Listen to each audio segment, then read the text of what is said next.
Welcome back to all of you guys. Welcome in another video of MS Biology. Are you preparing for CSIR NET examinations? Are you an aspirant of CSIR NET examinations, or have you appeared in CSIR NET examinations previously many times but didn't qualify for either CSIR NET LS or JRF? If such kind of situations and problems are also with you, then this video is just for you definitely, because in this video I am going to discuss and I will talk about the upcoming CSIR NET examinations in the details, as well as there is an announcement for online classes for the CSIR NET examinations June 2023. Okay, so basically अगर आप if you are MSc students or also MSc pass out students and looking for CSIR NET examination preparations, doesn't mean that means आपकी MSc कब complete हुई है और आपके academic में कितने गैप हुए हैं। जब कभी भी जिस टाइम पे भी अगर आपको ये इंट्यूशंस आ जाएं कि हाँ आपको ये एग्जाम्स क्वालिफाई करना है, और अगर आप उस एग्जाम्स के लिए एलिजिबल हैं, आपका एज अगर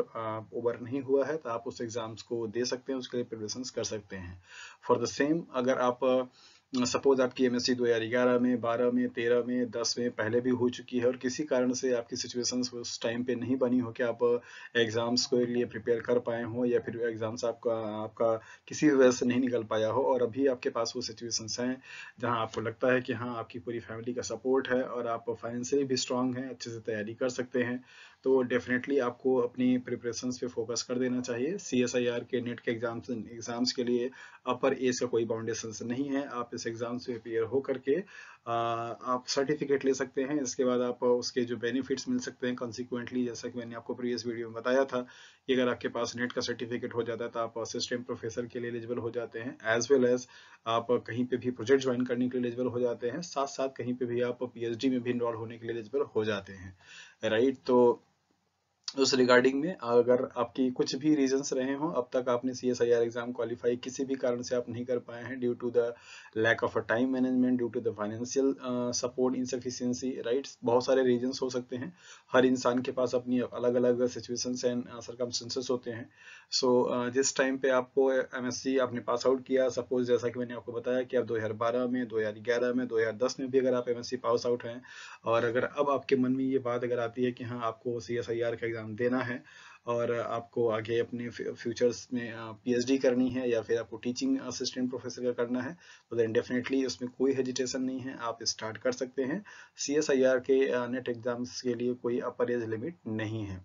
जो लोग MSc अभी करंटली कर रहे हैं, अगर वो अपेयरिंग में है या फिर जस्ट पास आउट हो चुके हैं और CSIR नेट एग्जाम्स की तैयारी करना चाहते हैं, तो डेफिनेटली वो इस एग्जाम्स का प्रिपरेशन कर सकते हैं। आपके एग्जाम्स जून में होने वाले हैं, आप उसके लिए अभी से एकदम अच्छे तरीके से फुल स्ट्रेटजी बना करके प्रिपरेशन करेंगे, तब जा करके आपका ये एग्जाम अच्छे से आप एग्जाम में परफॉर्मेंस अच्छा दे पाएंगे। जैसा कि आपको पता है कि CSIR is one of the toughest examinations in the field of life science, right. आप जितने भी नेट के एग्जाम्स को आप देखते हैं, चाहे वो DBT हो, चाहे वो ICR हो, चाहे वो ICMR हो, चाहे वो गेट हो, इन सबसे ज्यादा जो टफेस्ट एग्जाम है आपका वो CSIR का एग्जाम है। और लाइफ साइंस के फील्ड में कुछ ऐसा बचता नहीं है जो कि CSIR के सिलेबस में फिर आपका इंक्लूड ना हो, तो आपको इंटायरली पूरा लाइफ साइंस का चीज पढ़ना पड़ता है, वो भी बहुत डिटेल में पढ़ना पड़ता है, और बहुत ही प्रॉब्लमेटिक प्रॉब्लम बना करके उसमें दिए जाते हैं। तो एग्जाम्स के पैटर्न के बारे में भी ऑलरेडी आपको डिस्कस कर चुका हूँ, वीडियो बना करके दे दिया हूँ, आप होपफुली कि आपने उसको देख लिया होगा। अगर आप नहीं भी देखें तो उसको आप देखेंगे तो आपको बहुत सारी इन्फॉर्मेशन वहाँ से मिल जाएंगी। आज की इस वीडियो में बेसिकली हम लोग बात करने वाले हैं official announcement for the CSIR NET examinations, MP SET means state eligibility test examinations, and RSET means Rajasthan state eligibility test life science के लिए न्यू बैच स्टार्ट हो रहा है। और जो भी कोई कैंडिडेट अब तक नेट क्वालिफाई नहीं कर पाया है, और अगर वो राजस्थान का SET का एग्जाम देना चाहता है, MP SET का एग्जाम देना चाहता है, या फिर CSIR नेट का एग्जाम देना चाहता है,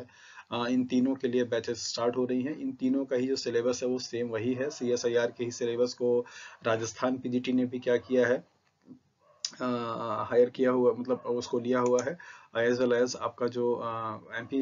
सेट का एग्जाम है वो भी आपका वही सेम CSIR का ही सिलेबस है। तो ये पूरे तीन के तीनों एग्जाम्स के लिए जो आपका सिलेबस है वो कॉमन है, और इन तीनों एग्जाम्स का जो पैटर्न होगा वो थोड़ा डिफरेंट होगा, थोड़े लेवल अलग अलग होंगे, बट सिलेबस आपका क्या है, सेम है।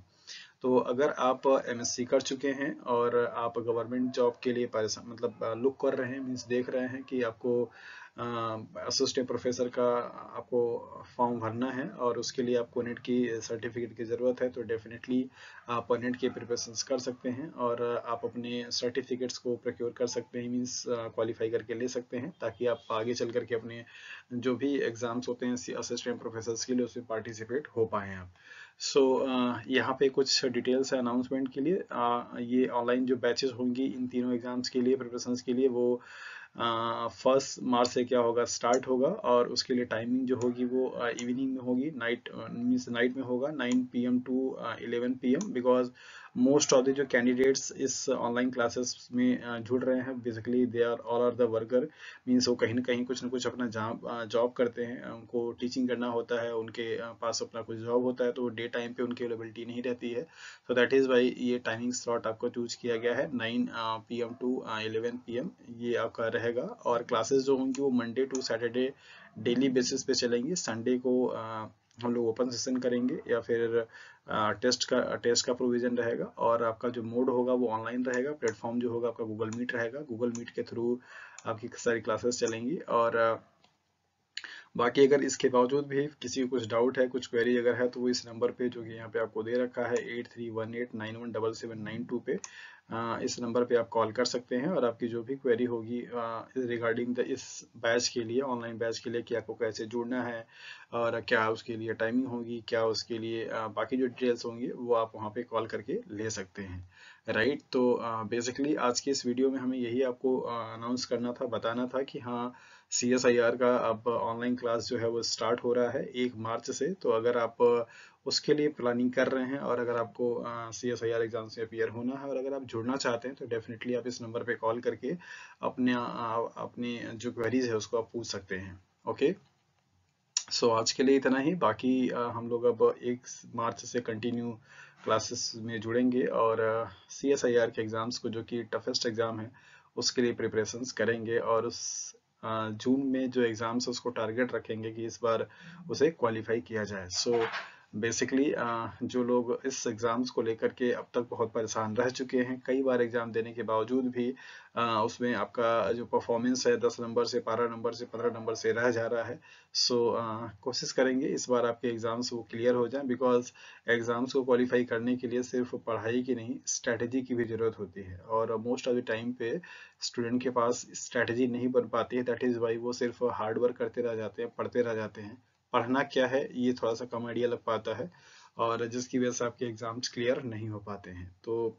डेफिनेटली जब आपके पास स्ट्रेटजी होगी, जब आपके पास डिटर्मिनेशन होगा और आपके पास गोल होगा, तो आप उस हिसाब से काम करेंगे तो डेफिनेटली आपके आउटपुट्स आएंगे। जैसा कि अभी आपने रिसेंटली देखा कि आपने 1.5 से 2 महीने के एग्जाम में ड्यूरेशंस में पूरा KVS PET बायोटेक्नोलॉजी जो सिलेबस था पूरे पहाड़ जैसा, उसको आपने कवर किया और आपके पेपर बहुत अच्छे गए हुए हैं। राइट, तो डेफिनेटली ये काम भी आप अच्छे से कर सकते हैं। So thank you for watching this video, and if you like this video, so please share it with your friends, because sharing is caring. And thank you for watching this video.